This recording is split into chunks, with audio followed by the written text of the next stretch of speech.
invente la deuxième, tandis que celle-ci reprend et transcende la première.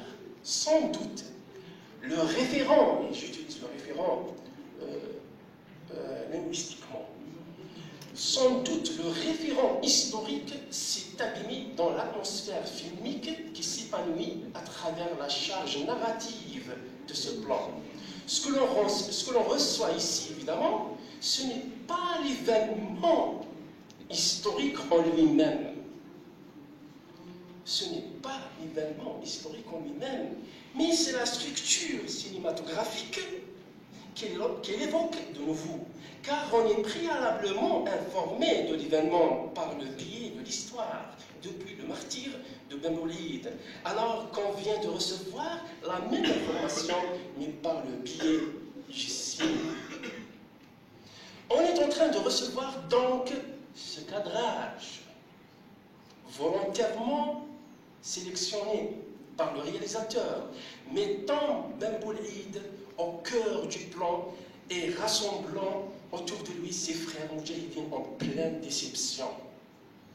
On est en train de recevoir aussi la catégorie du plan même, favorisant une prise de vue d'en haut qui tend à l'aide d'un petit sensible zoom en arrière à aviver chez le spectateur toute une catharsis musulmane, entre parenthèses, et singulière. Dieu, le miséricordieux, accueille maintenant l'âme du shahid Ben Boulid dans son vaste paradis. En fait, on ne reçoit là qu'un ensemble de signifiants et de signifiés façonnés de sorte qu'ils puissent provoquer infiniment d'interprétations probables. Le cadrage, la prise de vue, plutôt toute la structure filmique du plan, n'aurait être qu'un excitant de suggestion. Voire même, il est préférable de dire,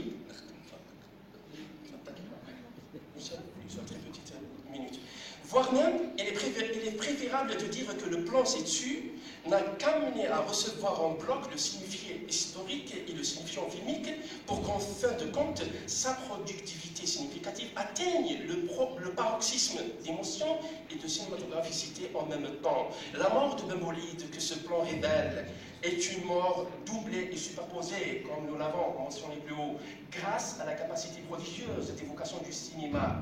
C'est une mort référentielle, à l'origine, corporelle, réelle. C'est la mort du martyr Ben Boulid en chair et en os, mais elle est toutefois lointaine dans le passé. Elle ne se produit là qu'en tant qu'une mort cinématographique, structurale, imaginaire. Elle est de plus invraisemblabilisée par cette mort dite cinématographique, car ce n'est même pas Ben Boulid qui meurt au fond de ce plan, mais plus c'est l'acteur Hassan qui cherche, en faisant en fait semblant d'être mort. Disons alors, Ben Boulid vient de mourir, et j'ai écrit mourir avec deux R, en mettant le deuxième R entre parenthèses, juste pour produire la signification de la deuxième mort.